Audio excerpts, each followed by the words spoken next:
Hello friends, आज की video में हम लोग ललित नारायण मिथिला यूनिवर्सिटी पार्ट 3 के पेपर 5 के क्वेश्चन को एनालाइज करेंगे और देखेंगे कि आप लोगों को एग्जामिनेशन में किस प्रकार से क्वेश्चन पूछा जाता है, कितना क्वेश्चन पूछा जाता है और किस क्वेश्चन का जवाब कैसे देना है, कितने क्वेश्चन का जवाब देना है। इन सारी बातों को आज की इस वीडियो में हम लोग चर्चा करेंगे।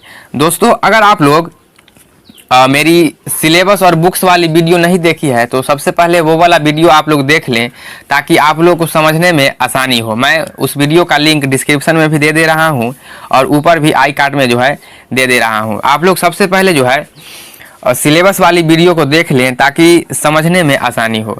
आइए आगे बढ़ते हैं और देखते हैं किस प्रकार से क्वेश्चन आप लोगों को पूछा जाता है। दोस्तों, आप लोग का जो मैक्सिमम मार्क्स है 100 मार्क्स का क्वेश्चन पूछा जाता है और 45% आपको पास मार्क्स लाना पड़ेगा। आइए क्वेश्चन की तरफ बढ़ते हैं और देखते हैं क्या क्या आप लोगों से पूछा जाता है। सबसे पहला जो ग्रुप है, ग्रुप ए, उसमें आप लोगों को लिटरेरी ट्रेंड्स के बारे में पढ़ना था, उससे क्वेश्चन पूछा जा रहा है। जैसे bring out the silent features of Victorian criticism और critically evaluate the achievements of cultural materialism.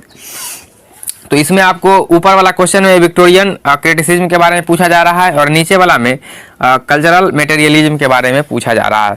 तो आप लोग सिलेबस देखे होंगे तो आप लोग को पता है कि लिटरेरी ट्रेंड्स के बारे में पढ़ना है।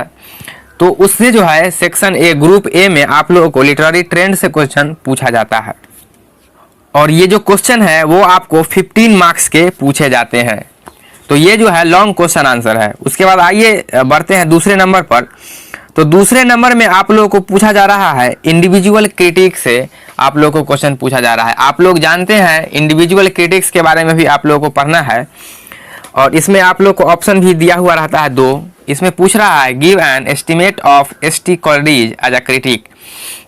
एस.टी. कॉलरिज को एज ए क्रिटिक जो है दर्शाइए आप लोग। इस प्रकार से क्वेश्चन आप लोगों को पूछा जा रहा है। और उसके बाद दूसरा और देके है evaluate the contribution of T S. Eliot as a critic. तो आप T S. Eliot as a critic के बारे में कुछ बतलाइए। तो ये आपके 2 क्वेश्चन पूछे जाएंगे जिसमें से आप जिसमें कंफर्टेबल हैं उसमें से एक का जवाब आप लोग दे सकते हैं, या तो 2 का दीजिए या 2 का और का जवाब आप लोग दीजिए। तो सेक्शन ए में आप लोगों से 2 क्वेश्चन पूछा जाता है और दोनों 15-15 मार्क्स के जो है पूछे जाते हैं। आइए आगे बढ़ते हैं और देखते हैं आगे क्या पूछा जाता है। उसके बाद आइए बढ़ते हैं आगे ग्रुप बी की तरफ। तो ग्रुप बी में आप लोगों से क्वेश्चन पूछा जाता है। आप लोगों को पता है, आप लोगों को कुछ इससे पढ़ना था टी.एस. इलियट के द्वारा जो लिखा गया है। तो ग्रुप बी में उसी से रिलेटेड आप लोगों को क्वेश्चन पूछे जाते हैं। जैसे कि discuss tradition and individual talent as an unofficial manifesto of Eliot's criticism. तो ये जो क्वेश्चन है आप लोगों को ट्रेडिशन एंड इंडिविजुअल टैलेंट से पूछा जा रहा है। 4 इससे आप लोगों को प्रिस्क्राइब किया गया है, उसमें से एक ट्रेडिशन एंड इंडिविजुअल टैलेंट भी है। तो इससे जो है क्वेश्चन पूछा जा रहा है। उसके बाद ये भी क्वेश्चन जो है 15 मार्क्स के आप लोगों से पूछा जा रहा है। और करके इसमें भी ऑप्शन आप लोगों को दिया जा रहा है। जैसे what according to Eliot are the major functions of a critic. According to Eliot critic होने के क्या क्या फंक्शन है वो इसके बारे में आप लोगों को बतलाना है। तो ये भी उसी से रिलेटेड है, जो भी इससे है उसी से रिलेटेड है। तो 2 क्वेश्चन आप लोगों को इससे भी पूछा जाएगा जिसमें से आप लोगों को मात्र 1 क्वेश्चन का जवाब देना है। आगे बढ़ते हैं 4 की तरफ।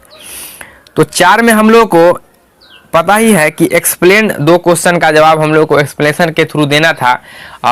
टी.एस. इलियट के द्वारा जो लिखा गया है ये इससे उसमें से।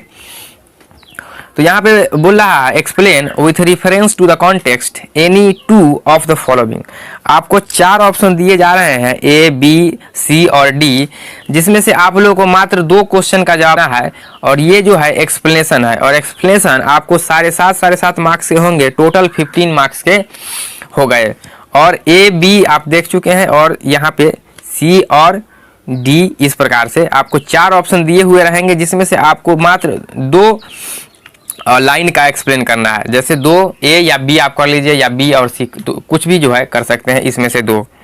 उसके बाद ग्रुप सी में जैसा कि मैंने बतलाया था आपको कहीं से भी पूछा जा सकता है क्वेश्चन इसका कोई जो है पैटर्न फिक्स नहीं किया गया है या इसका कोई भी सिलेबस नहीं है। बस इतना सिलेबस में लिखा गया है कि आपको क्रिटिकली एग्जामिन करना है जो भी लाइन आपको प्रेस्क्राइब किया हुआ रहेगा क्वेश्चन में। तो आपको ये जो सेक्शन है जो 20 मार्क्स का जो पूछा जाता है बहुत ही इंपॉर्टेंट सेक्शन है, इसीलिए क्योंकि इसका कोई सिलेबस नहीं है। उसका जो भी एग्जामिनर है वो चाहे तो किसी भी पोएम का भी लाइन दे सकता है या चाहे तो कोई भी जो होता है कोई भी प्रोज वर्क होता है उसका भी लाइन उठा के दे देगा और आपको उसका critically comment on the following poem उसको लिखना पड़ेगा। जैसा जो ये लाइन जो अभी दिया हुआ है इसके बारे में आप लोग को बतलाना है कि इसमें क्या कहा जा रहा है अपने लैंग्वेज में। तो यही है एक्सप्लेनेशन, आपको मिनिमम 2 पेज में तो एक्सप्लेनेशन करना ही होता है। तो आगे बढ़ते हैं। यही लास्ट ग्रुप डी जो सेक्शन है उसमें हम लोगों से पूछा जाता है लिटरेरी टर्म्स के बारे में। आप लोग जानते हैं हम लोगों को कुछ लिटरेरी टर्म्स के बारे में पढ़ना है, तो जिसमें से आप लोगों को मात्र 2 क्वेश्चन का जवाब देना है। जैसे यहाँ पे लिखा हुआ है right short notes on any 2 of the followings. आपको जितने भी नीचे ऑप्शन दिए हुए हैं उसमें से मात्र 2 का जवाब देना है और आपको 10-10 मार्क्स का क्वेश्चन ये है, तो 20 मार्क्स ये हो गए। जैसे कि दिया हुआ है affective fallacy, pathetic fallacy, structuralism, deconstruction, eco criticism. तो इस प्रकार से आप लोगों को ऑप्शन दिया हुआ रहेगा और आप लोगों को एक्सप्लेन करना है। जैसे कि ये शॉर्ट नोट है, हाफ पेज या 1 पेज में होता है। तो इस प्रकार से आप लोगों को क्वेश्चन बनाना है। तो 15 आप लोगों को टोटल क्वेश्चन जो पूछा जा रहा है वो 15-15 मार्क्स के 3 क्वेश्चन है और 15 मार्क्स का एक एक्सप्लेनेशन है और 20 मार्क्स का भी आपका एक एक्सप्लेनेशन है जिसमें से आपको क्रिटिकली एग्जामिन करना है और 20 मार्क्स का शॉर्ट नोट दिया हुआ है 10 × 2। तो इसी प्रकार से आप लोग का है, तो 15 × 3 करेंगे तो 45 और 45 और 15 आपको 60 हो गया। 60 और 40 जो है 100 मार्क्स का क्वेश्चन इसी प्रकार से पूछा जाता है। तो आप लोग डील कर लेंगे, जिसमें आप कंफर्टेबल है उसका जवाब दे दे, ऑप्शन आप लोगों को दिया हुआ रहता है। तो दोस्तों आज की वीडियो में बस इतना ही। आशा करता हूँ वीडियो आपको अच्छी लगी होगी। अगर आप इंग्लिश लिटरेचर के स्टूडेंट हैं तो आप इस चैनल को जरूर सब्सक्राइब करें। धन्यवाद।